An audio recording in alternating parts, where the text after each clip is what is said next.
The magnetic lock on the solid oak door of Suite 412 engaged with a dull, definitive thud. The room smelled of cold-pressed eucalyptus and industrial-grade bleach, the signature expensive scent of the Crestview Executive Wellness Retreat. The walls were painted a muted, calming sage, and the heavy windows were made of reinforced, shatterproof glass. It was meticulously designed to look like a high-end luxury resort for burnout corporate officers. Functionally and legally, it was a locked psychiatric facility. I sat on the edge of the perfectly made twin bed, wearing my own clothes but stripped of my shoelaces, my primary smartphone, and my freedom of movement. I did not pace the thickly carpeted floor. I did not hammer my fists against the heavy door or scream at the discreet security cameras mounted in the ceiling corners. Where hysteria is the exact currency manipulative people use to purchase your diagnosis. If you shout that you are not crazy while sitting in a rehab clinic, you simply validate their paperwork. I refuse to mint that currency for them. Less than 14 hours ago, my parents, Richard and Eleanor, had staged a sudden, calculated ambush in the foyer of my own home. They did not come alone to express genuine familial concern. They brought a private, high-end medical crisis transport team and a meticulously rehearsed, tearful narrative. Eleanor had buried her face in her hands, weeping as Richard handed a thick stack of printed affidavits to the transport medics, solemnly declaring that I was suffering from a severe, stress-induced psychotic break fueled by heavy substance abuse. They told the medics I needed rehab immediately, or framing it perfectly like a desperate, loving intervention. If I had physically fought the transport men in my driveway, or if I had frantically called the police to declare my sanity, I would have handed my parents the exact erratic, resistant, and violent behavior they needed to validate an involuntary, long-term psychiatric hold. So, I did not give them a show. I calmly packed a small overnight bag, locked my front door, and walked into the transport van with the chilling compliance of a woman who understands that panic is a luxury, and the real battle will be fought entirely on paper. They were not committing me to save my life. They were committing me to trigger Section 12, Paragraph C of the operating bylaws at Vanguard Logistics, the supply chain software company I founded and scaled to a $60 million valuation over the last 7 years. Incapacity of the founder.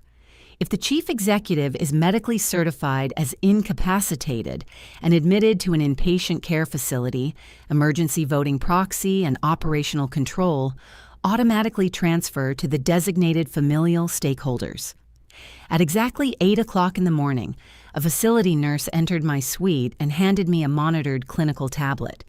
It was a standard protocol at Crestview, allowing executives on observation holds 15 minutes to delegate emergency out-of-office tasks to their assistants.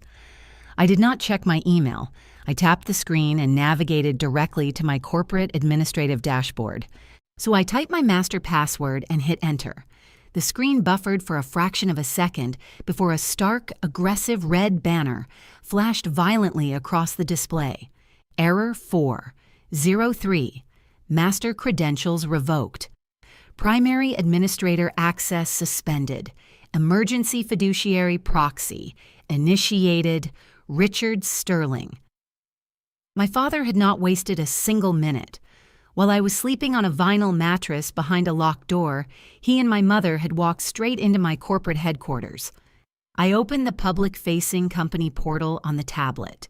There, pinned to the top of the internal communications board, was a memo sent to all 400 of my employees.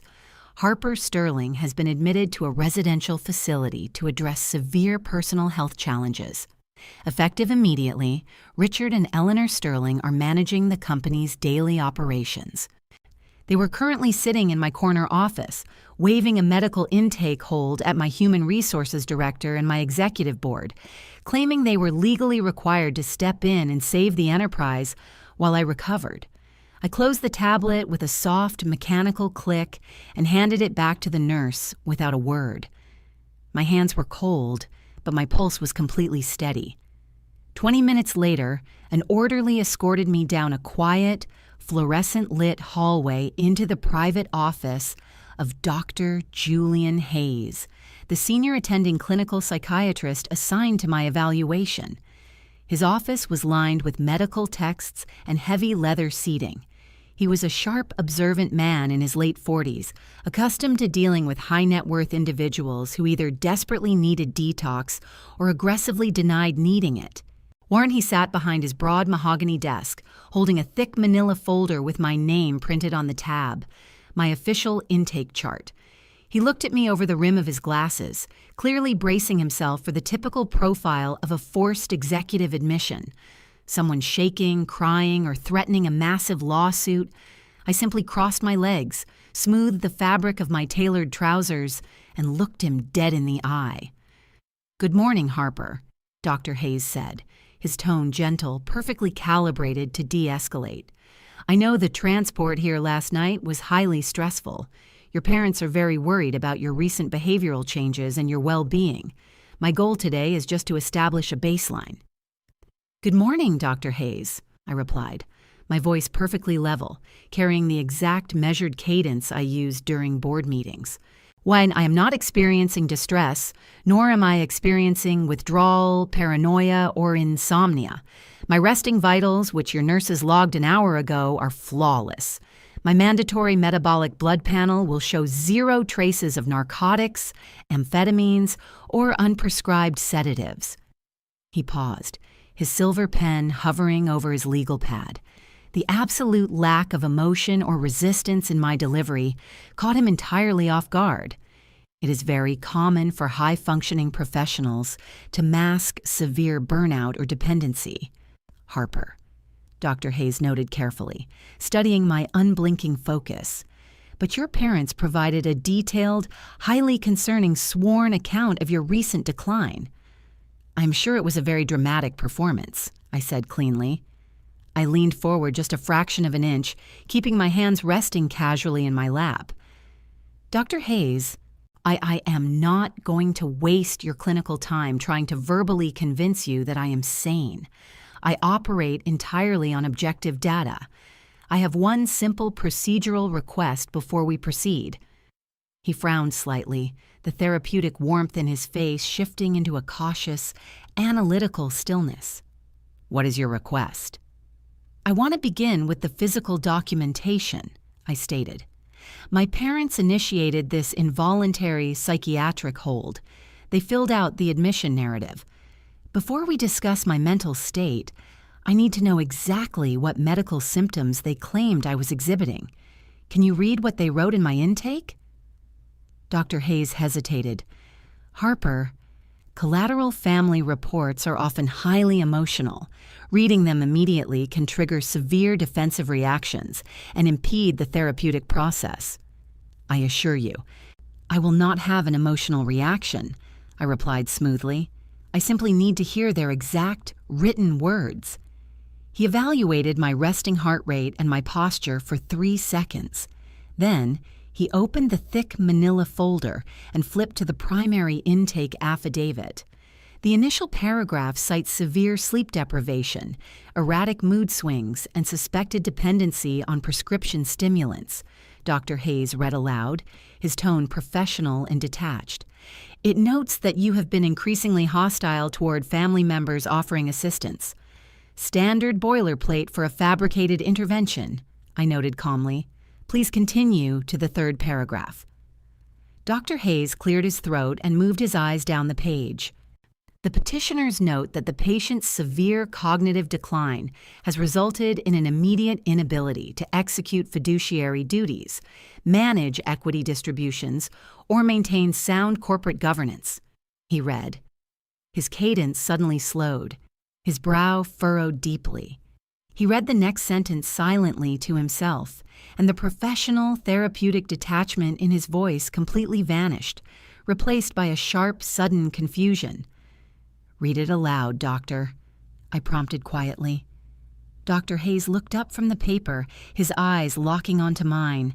The clinical neutrality was gone. "This isn't clinical," Dr. Hayes whispered, the realization hitting him in real time. It's a script. It is a corporate legal strategy, I corrected him smoothly. My mother is not a doctor. She is a manipulative opportunist who copy-pasted the exact legal trigger clauses required by my company's bylaws to execute a hostile takeover. They did not list a single physiological symptom in that third paragraph. They listed financial liabilities. The hum of the central air conditioning was the only sound in the office. Dr. Hayes went completely quiet. He was a psychiatrist, but he was not stupid. He instantly recognized that his medical credentials and his luxury facility were being actively weaponized as a corporate holding cell. If his clinic formally processed my admission under a fabricated medical pretext, he would be legally complicit in corporate fraud. He pulled my chart closer, his eyes scanning the attached legal documents my father had submitted to the clinic's administration to bypass my consent. He pointed the tip of his pen directly to one specific, highly irregular line of text near the signature block. "Harper," Dr. Hayes whispered, leaning across the heavy mahogany desk, his voice dropping into a tense, conspiratorial murmur. "If we document this right, they can't touch your business." Dr. Hayes did not pull his silver pen away from the thick manila folder. The clinical, de-escalating softness he utilized for volatile patients had entirely vanished, replaced by a sudden, razor-sharp professional self-preservation. He was no longer looking at a patient in crisis. He was looking at a massive radioactive legal liability sitting on his mahogany desk. When a family initiates a sudden involuntary residential transport for a severe, unpredictable psychotic break, Dr. Hayes murmured, keeping his voice carefully pitched beneath the ambient hum of the central air conditioning. The legal intake paperwork is typically generated by the mobile crisis unit or the emergency room physician who physically evaluated the patient. He rotated the heavy folder 90 degrees so it faced me directly.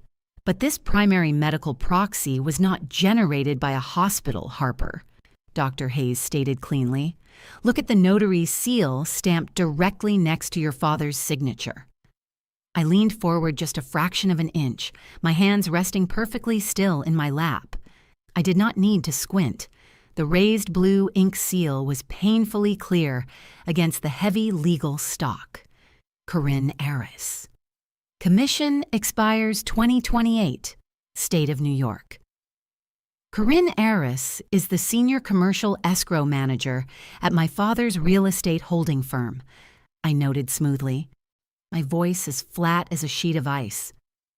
My parents bypassed a standard clinical evaluation entirely. They brought me straight to a private residential facility using notarized corporate paperwork instead of a legitimate medical referral. Dr. Hayes moved the tip of his pen half an inch to the left, pointing directly at the execution date beneath the notary seal. And they had Corinne notarize this document on Tuesday morning, Dr. Hayes whispered, the gravity of the exposure sinking into his rigid posture. Last night was Thursday, I replied calmly. They stood in my driveway and told the private transport medics I was experiencing a sudden, unpredictable and violent mental collapse. But a sudden medical emergency cannot generate a notarized legal proxy 48 hours before the event supposedly occurs. The silence in the sage green office was absolute. My parents did not orchestrate a medical intervention, doctor, I continued, keeping my breathing perfectly even. They orchestrated a premeditated corporate coup. They needed a luxury holding cell with a mandatory 72-hour observation period to keep me entirely offline while they invoked my company's emergency bylaws, and they are currently using your prestigious facility to execute it. Dr. Hayes sat back in his heavy leather chair. If I had spent the last 20 minutes screaming at the orderly or crying hysterically about my sanity, he would have assumed this was a paranoid delusion fueled by severe burnout. But my resting heart rate, my flawless enunciation, and the undeniable mathematical impossibility of the notary date forced him to read the paper exactly as it was written. If I formally process your involuntary admission and hold you for 72 hours based on a fabricated, premeditated corporate document, Dr. Hayes said slowly, calculating the exact legal ramifications, Crestview Executive Wellness will be actively complicit in corporate fraud, false imprisonment, and extortion. Yes, I agreed cleanly. And when my corporate counsel eventually files the federal injunction, we will subpoena this exact intake file. Your medical signature will be on it. I did not raise my voice. I did not plead for my freedom. I simply laid out the absolute irrefutable logic of his exposure. Altruism is unpredictable, when professional self-preservation is a mathematical certainty. I cannot simply open the locked doors and discharge you right now, Harper, Dr. Hayes stated, his tone turning sharp and procedural. If you walk into your corporate headquarters shouting that you are perfectly sane, your parents will immediately point to your erratic, premature departure from rehab as further proof of a manic episode. They will claim I was medically negligent. I am acutely aware of the tactical disadvantage of a premature discharge, I replied, smoothing the fabric of my tailored trousers. I do not want to leave this facility yet. I want you to do your job with absolute, exhaustive, clinical precision. He frowned slightly. You want me to build the medical record? I want you to generate a concrete, time-stamped, medically verified paper trail that absolutely obliterates their fabricated narrative, I said, my voice carrying the exact cadence I used during high-stakes board meetings. I want you to subject me to every psychological evaluation, cognitive stress test, and mandatory metabolic blood panel in your arsenal. I want a comprehensive toxicology screening logged into the state medical database. I want you to formally diagnose me as completely lucid, chemically clean, and psychologically flawless. Dr. Hayes stared at me for 3 full seconds, recognizing the ruthless, calculating competence of a CEO who understood that the real battlefield was documentation. I will order a stat metabolic panel and a full toxicology screen immediately, Dr. Hayes confirmed, picking up his secure office phone. So our internal laboratory can process the blood work in under 2 hours. I will personally conduct the psychiatric and cognitive baseline evaluations. By noon, I will generate an immutable, digitally sealed medical clearance that legally annihilates your father's affidavit. Thank you, doctor, I said. He did not dial the nurse's station yet. He opened a secure, locked drawer in his mahogany desk and pulled out a sleek, unmonitored clinical smartphone. According to your father's intake instructions, you are to be strictly denied all external communication privileges for 72 hours to prevent erratic behavior, Dr. Hayes noted, sliding the device across the polished wood. As your attending physician, I am officially overriding that restriction. Do not call your parents. I do not call your public corporate switchboard. Noise is what guilty people rely on, I replied smoothly, picking up the heavy phone. I only make surgical strikes. I dialed the direct, unlisted cell phone number of my personal corporate attorney, Elias Thorne. It was 9:15 in the morning. He answered on the second ring, his voice brisk and heavily guarded. Thorne, he said cleanly. Elias, it is Harper, I stated, my voice perfectly level. I am currently calling from an unmonitored line inside the Crestview Residential Clinic. I am being held under a fabricated, involuntary psychiatric intervention initiated by Richard and Eleanor last night. There was a profound, suffocating silence on the other end of the line. Elias was a veteran corporate litigator. He did not gasp or ask me how I felt, and he immediately processed the liability. Harper, Elias said carefully, his tone dropping an octave. At exactly 8 o'clock this morning, your father walked into Vanguard Logistics headquarters accompanied by private corporate security. He presented a stack of signed medical affidavits claiming you suffered a severe psychotic break.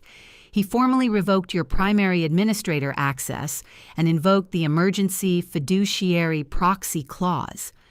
My fingers tightened around the phone. I saw the error code on the corporate dashboard. What is their immediate objective? Richard just ordered the chief financial officer to freeze your founder's equity and open the primary treasury vault. Elias explained rapidly.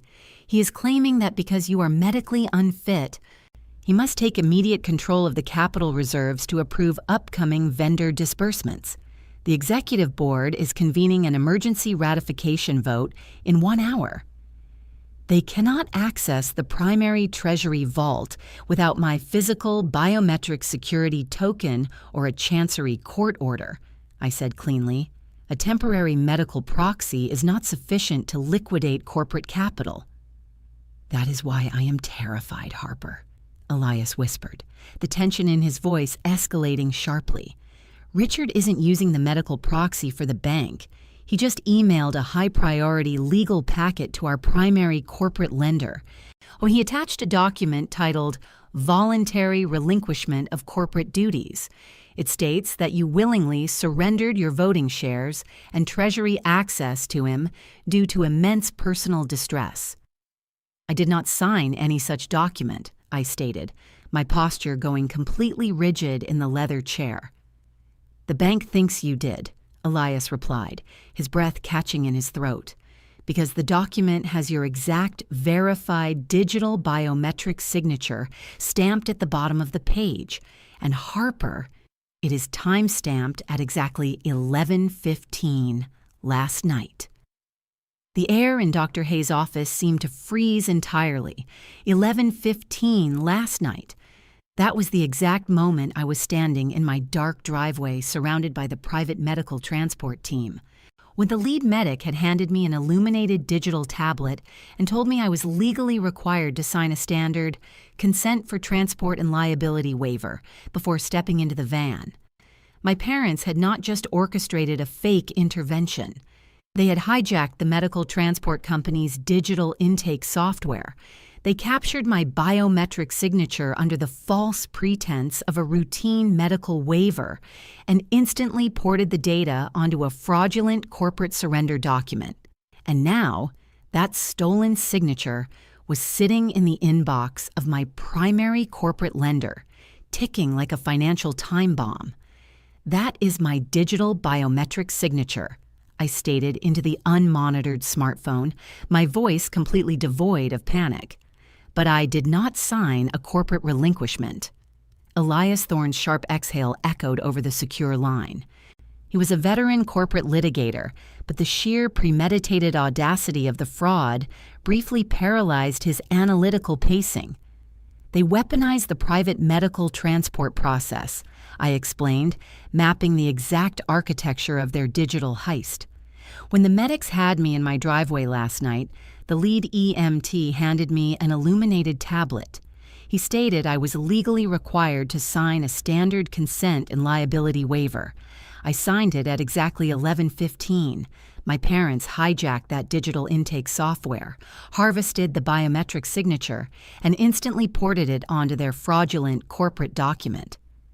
Harper, the executive board is convening for an emergency ratification vote in 45 minutes to formally validate Richard's temporary proxy, Elias warned, his tone shifting into rapid triage. The primary corporate lender has temporarily frozen the $25 million treasury vault, pending secondary verification. Richard is standing in your corporate boardroom right now, waving the signed paper and demanding the chief financial officer release the liquid capital. I did not close my eyes.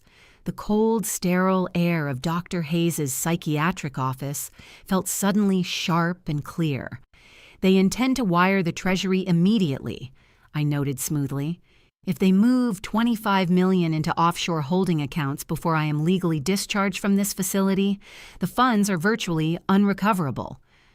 Exactly, Elias replied, his voice a low, urgent murmur.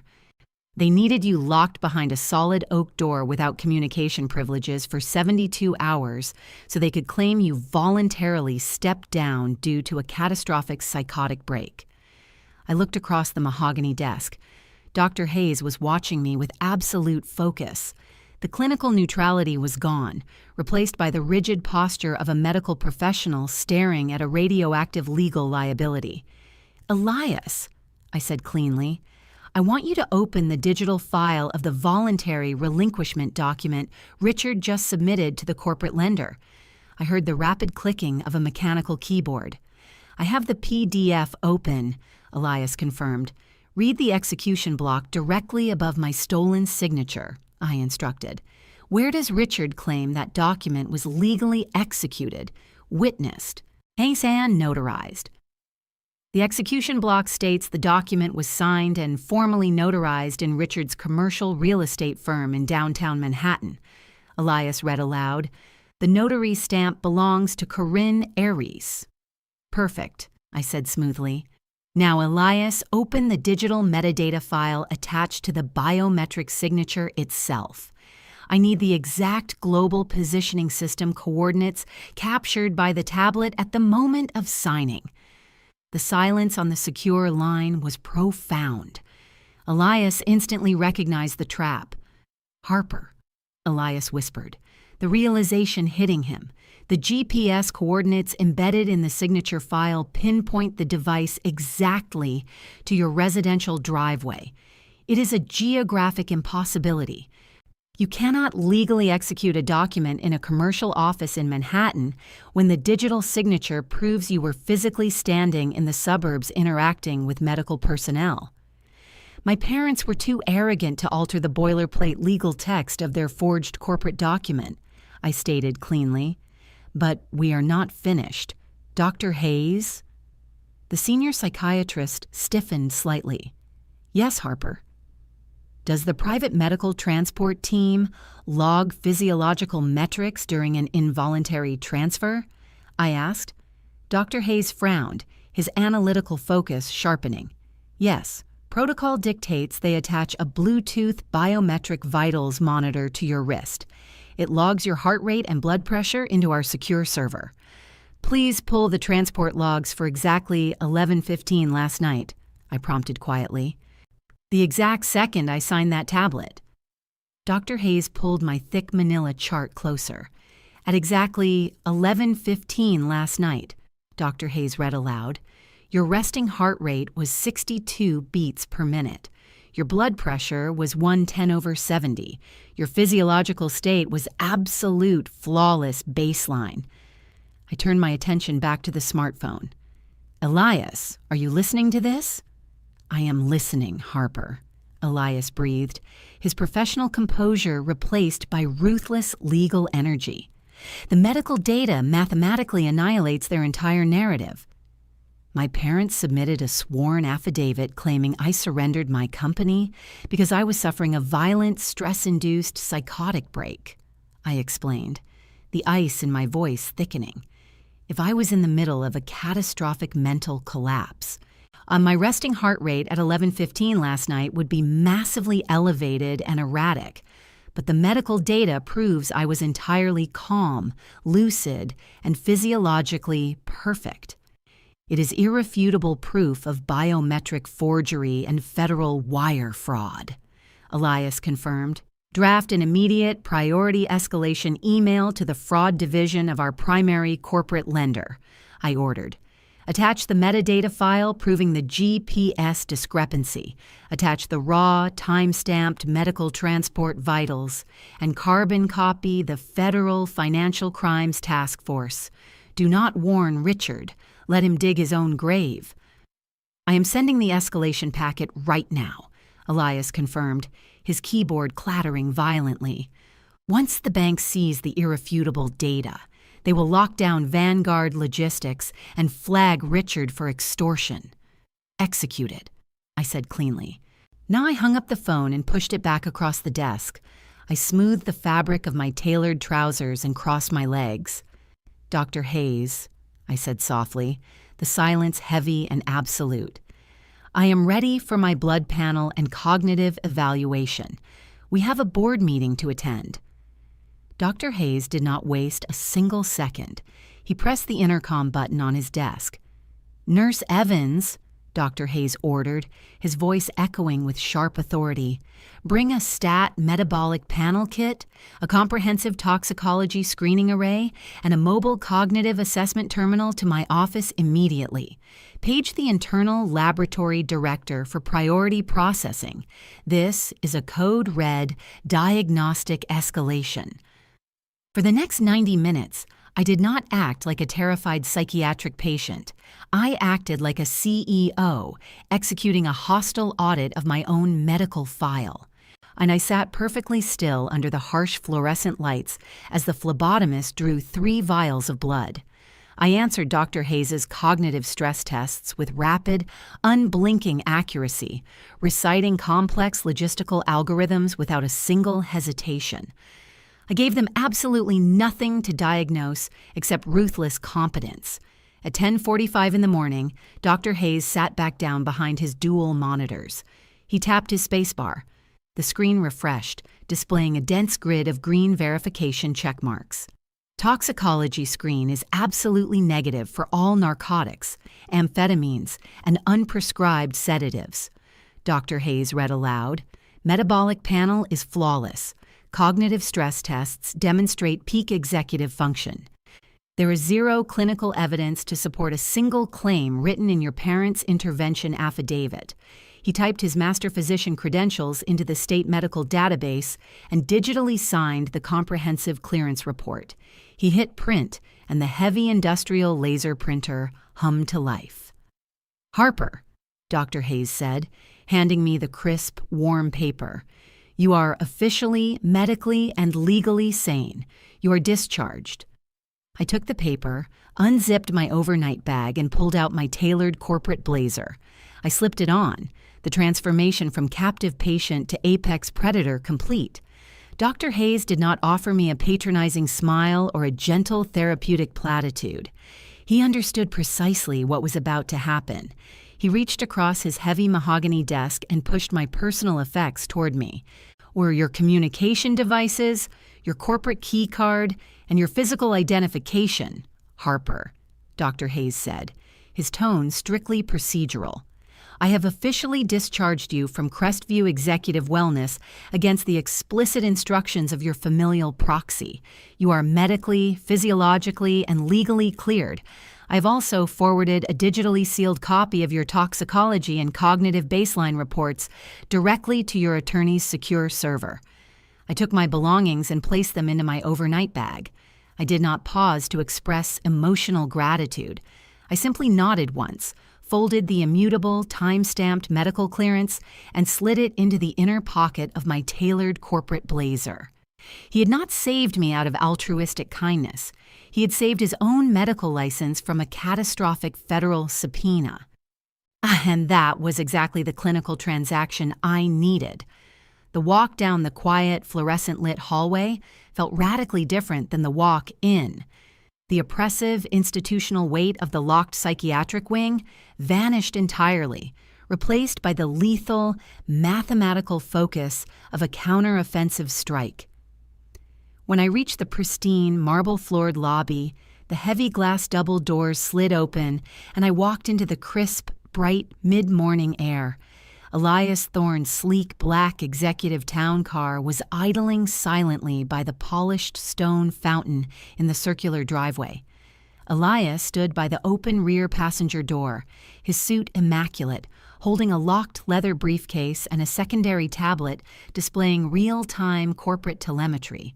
"Harper," Elias said cleanly, handing me the illuminated tablet before I even sat down. "The executive board at Vanguard Logistics convened for the emergency ratification vote exactly 12 minutes ago. They are currently sequestered in your primary boardroom on the 40th floor." I slid into the cool leather seat, pulling the heavy door shut and sealing us in a soundproof environment. Elias climbed into the front passenger seat, tapping the glass partition for his driver to accelerate immediately. "And the $25 million Treasury vault?" I asked, looking at the blinking indicators on the screen.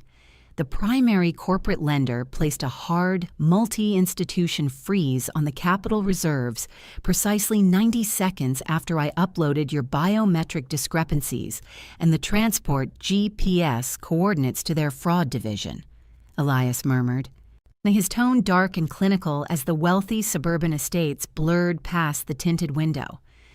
Richard is currently standing in your headquarters, completely unaware that his access to the money is permanently blocked. He is actively screaming at your chief financial officer, claiming the bank freeze is a minor routing error and demanding the board execute a manual override wire. "Where is the manual wire routed?" I asked, my voice dropping into a low, dangerous murmur. "Coastal Fidelity," Elias replied dryly, "the exact commercial holding bank where your mother's private wealth manager operates. They were trying to offshore the liquid capital before you even finished your first group therapy session. But the lender did not just decline the manual wire, Harper. They immediately forwarded the forged voluntary relinquishment document to the federal authorities. The drive to Vanguard Logistics headquarters took 38 minutes. I did not text my mother to demand an explanation. I did not call my father to scream about his absolute betrayal. Noise is the oxygen that guilty people use to breathe life into their lies. I was about to suffocate them with procedure.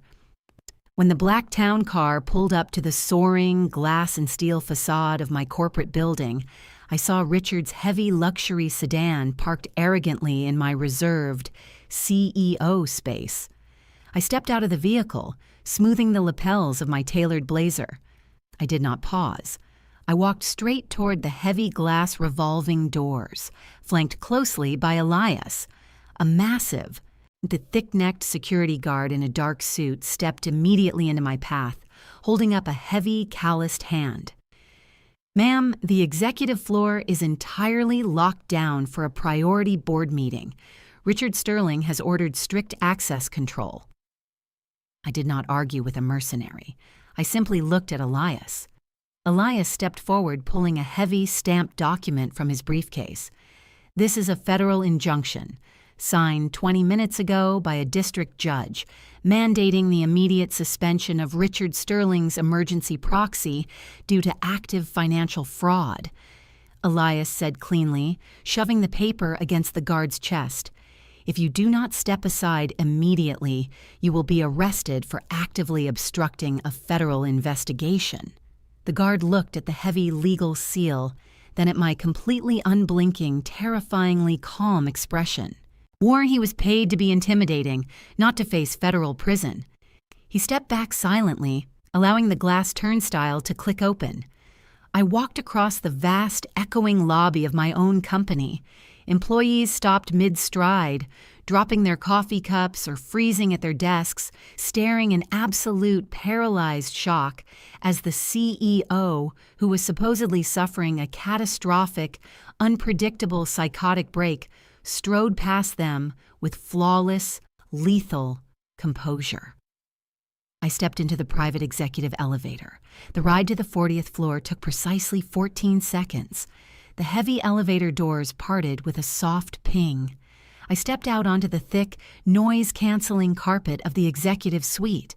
The ambient hum of the floor was thick with manufactured panic. My mother, Eleanor, was standing near the administrative bullpen, loudly berating my executive assistant for not transferring my personal calendar contacts fast enough. Eleanor was wearing a pristine, tailored designer suit, clearly dressing the part of the new entitled matriarch of a $60 million software empire. Eleanor turned around to grab another file from my assistant's desk, and then she saw me. Eleanor's arrogant, condescending mask shattered into a million irreparable pieces. The thick file slipped through her manicured fingers, hitting the polished hardwood floor with a sharp, echoing slap. Her jaw dropped completely open, and a sickly, pale gray washed over her meticulously made-up face. She stumbled backward, bumping heavily into the water cooler, her eyes wide with unfiltered, absolute terror. I did not stop. I did not acknowledge her existence. I walked straight past her, My eyes locked entirely on the frosted glass double doors of the primary boardroom. I pushed the heavy glass doors open with a sharp, violent thrust. The silence in the room was instantaneous and deafening. Richard Sterling was standing at the head of the massive mahogany table, red-faced and sweating through his bespoke suit, gripping a printed banking ledger. My chief financial officer, Marcus, and 4 senior board members were seated around the table, looking deeply uncomfortable and intensely skeptical. Richard froze mid-sentence, his arm still raised, pointing aggressively at a quarterly spreadsheet. The booming, authoritative voice of the triumphant patriarch died instantly in his throat. He stared at me, his eyes darting frantically toward the door, trying to compute the impossible reality standing in front of him. "Harper?"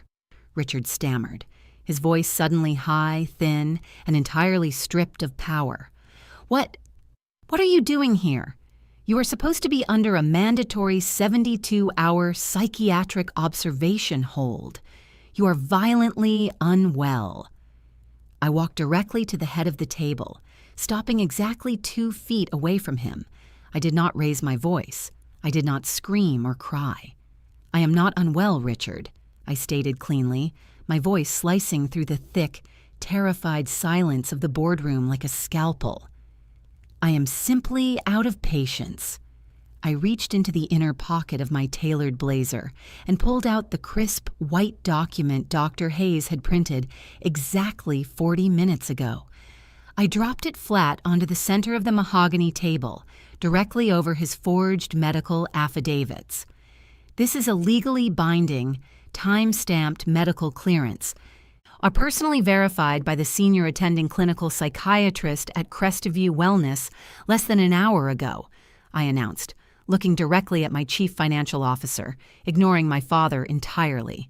It includes a flawless metabolic panel, a totally negative toxicology screen, and peak cognitive stress test results. It legally and medically obliterates the fabricated intervention narrative my parents presented to you this morning. Marcus practically snatched the paper off the table, his eyes scanning the state medical seal and the dense grid of green verification checkmarks. He let out a massive, shuddering breath of relief. "She is completely clean," Marcus confirmed, looking around the table at the stunned board members. "The medical hold is entirely invalid." Richard's chest began to heave visibly. His survival instinct kicked in.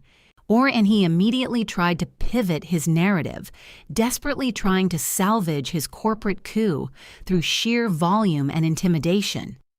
"That clearance is a mistake," Richard shouted, slamming his hand down on the mahogany table, trying to forcefully reclaim the room. "Harper manipulated the clinic. She is highly erratic. She voluntarily signed the relinquishment document last night in my real estate office. I have the notarized proxy right here."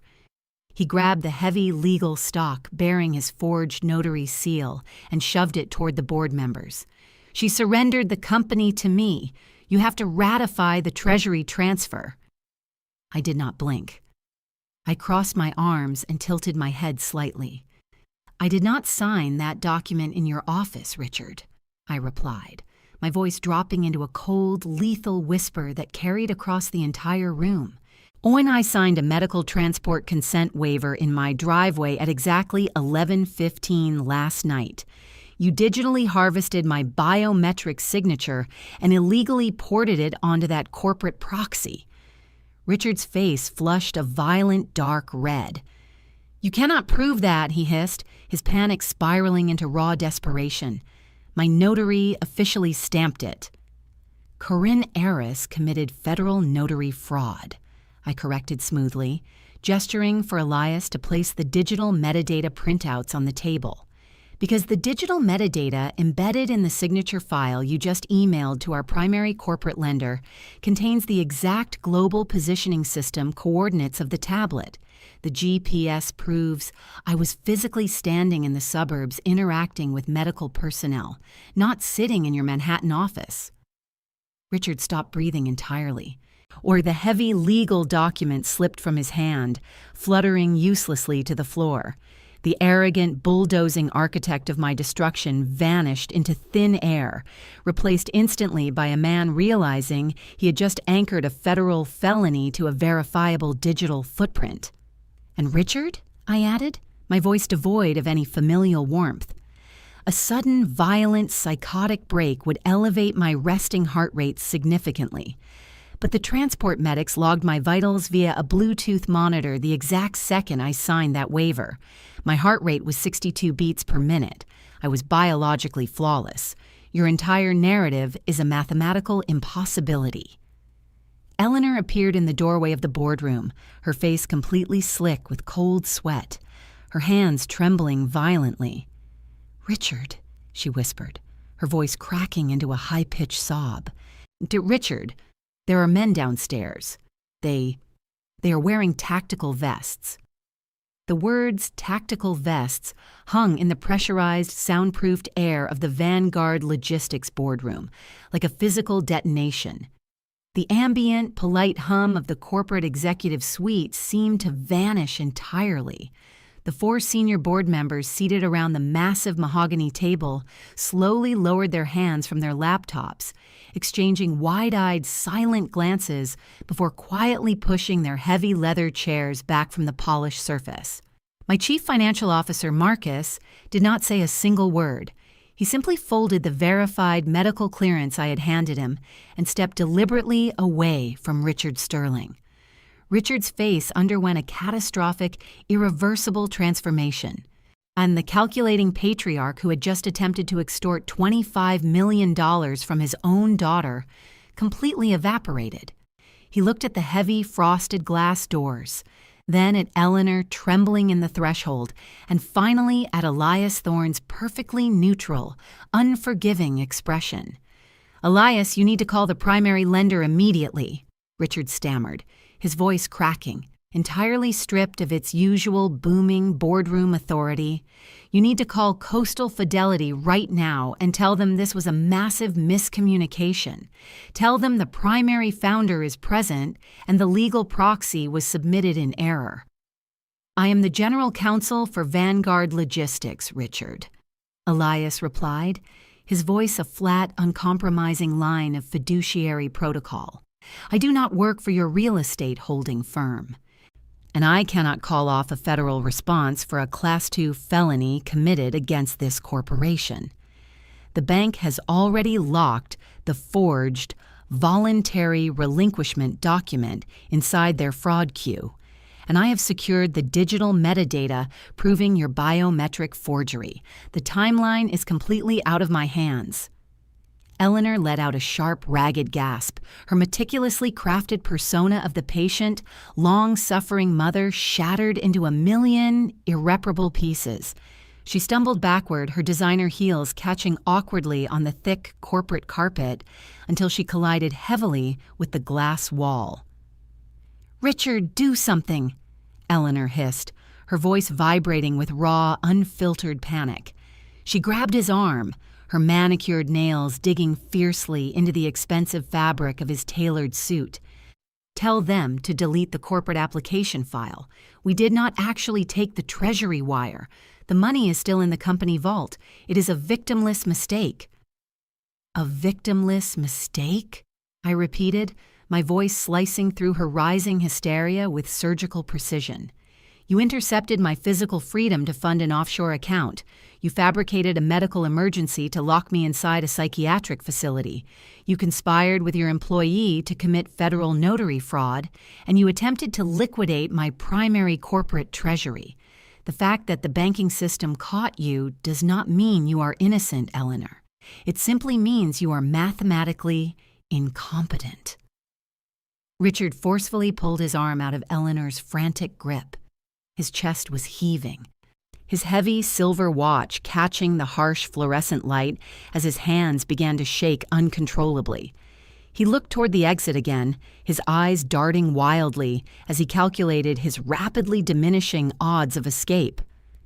"We are leaving the premises," Richard announced, his voice raising an octave in sheer desperation.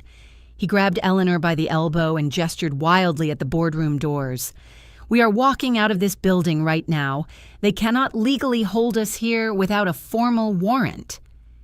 Richard took 2 fast, aggressive steps toward the frosted glass exit doors. He did not make it to a third. The heavy glass doors pushed open from the outside, and the ambient noise of the executive floor spilled into the silent boardroom. 4 individuals stepped into the room, 2 uniformed city police officers, and 2 plainclothes detectives wearing dark tactical vests emblazoned with the Financial Crimes Task Force insignia. The lead detective walked purposefully toward the mahogany table, holding a gold shield up to the fluorescent light and locking eyes directly with Elias Thorne. Richard's survival instinct kicked in immediately. He abandoned his desperate cornered posture and rushed toward the detective, instantly adopting the smooth, persuasive tone of a concerned, wealthy patriarch attempting to manage a service error.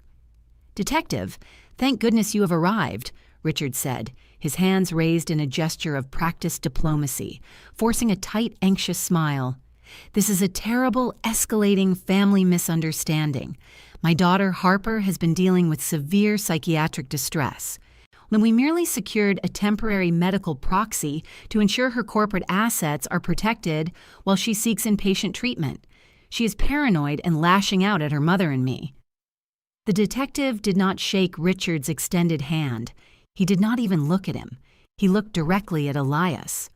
"I am Detective Russo, Financial Crimes Task Force," he stated, his voice a low, gravelly hum that demanded total, immediate compliance in the room. "We received an automated priority escalation from your primary corporate lender, corroborated by a direct digital fraud report filed from this specific corporate legal department. I am Elias Thorne, General Counsel for Vanguard Logistics," Elias replied, his voice echoing with cold, institutional authority. "The man currently speaking to you just presented a forged corporate relinquishment document to attempt to bypass a hard treasury freeze. The file in my hand contains the digital metadata proving he hijacked a medical tablet to steal the CEO's biometric signature.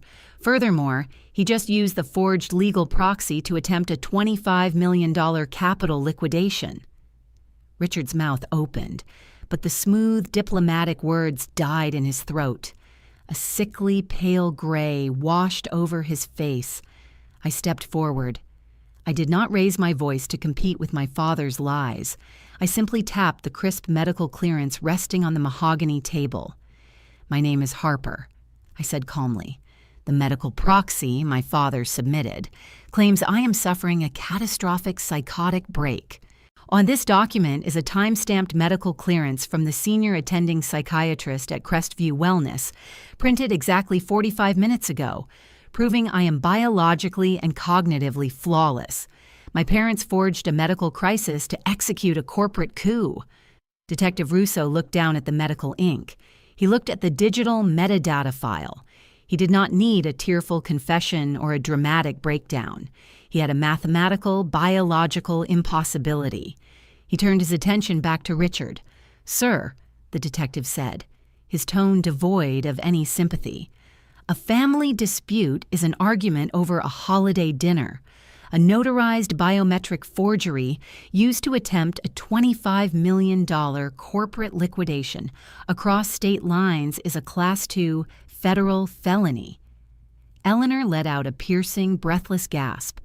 "Oh, we did not actually take anything," she shrieked, pointing a trembling, manicured finger at me, tears ruining her expensive makeup. "The massive wire transfer did not even go through. No one lost any actual money. You cannot arrest us for trying to protect our own daughter's company." "Ma'am," Russo replied, smoothly unholstering a pair of heavy steel handcuffs from his tactical belt. "You successfully defrauded a medical transport company and a private psychiatric facility to falsely imprison a corporate officer. The fact that the bank caught your secondary financial attempt does not legally erase the first." The boardroom fell dead silent as the cold metal cuffs clicked sharply around Eleanor's wrists. She did not fight. Her knees simply buckled, and one of the uniformed officers had to physically hold her upright by her elbows. And her tailored designer suit wrinkled instantly, her perfect, arrogant mask completely destroyed in front of the executive board she had just tried to command. Richard took half a step backwards, slick with a cold sweat. "I am a prominent commercial real estate developer," he stammered, looking at the officers like they had forgotten their place in society. "I demand the immediate right to call my corporate attorney." "You will have plenty of time to call your counsel from the federal holding cell," Russo said, gesturing cleanly for the second officer to detain him. The mechanical ratcheting sound of the steel cuffs echoing off the high acoustic ceilings was the most definitive sound I had ever heard. I watched the police actively escort my parents out the heavy glass doors and toward the executive elevator. I did not feel a sudden or emotional rush of triumphant joy. I just felt the quiet, steady relief of a closed system functioning exactly as designed. Marcus turned to me. "The emergency fiduciary proxy is officially dissolved from the corporate charter," he confirmed, walking back to his terminal. "The $25 million treasury vault is securely locked under your primary biometric protocol. They did not touch a single cent of our actual operating liquidity." I nodded once, buttoned my tailored blazer, and took my seat at the head of the mahogany table. 3 weeks later, the paper trail finalized their absolute ruin. The State Notary Commission permanently revoked Corinne Aris's license. Facing severe felony fraud charges and federal prison time, Corinne immediately flipped, providing state investigators with time-stamped emails proving Richard had explicitly ordered her to stamp the forged proxy under direct threat of termination. Richard's commercial real estate firm was hit with a massive, multi-agency compliance audit, and his state operating license was indefinitely suspended pending a criminal trial. He and Eleanor were formally indicted on multiple felony counts of wire fraud, biometric identity theft, false imprisonment, and conspiracy. The aggressive legal retainer required to keep them out of pre-trial detention, completely drained their personal savings, and forced them to liquidate their primary estate. I filed a permanent, ironclad restraining order against my parents, and a federal judge granted it without hesitation after reading the official police report and the medical metadata file. And they thought they could use a luxury psychiatric facility to erase me and hijack my company. But the system only responds to irrefutable proof, and my proof was bulletproof. If your own parents fabricated a medical emergency to lock you in a psychiatric facility and steal your company, would you have pressed federal charges, or would you have let them walk away to keep the peace? Tell me your thoughts in the comments below. If you enjoyed this story of absolute paper trail justice, leave a like, subscribe to the channel, and turn on notifications. See you in the next video.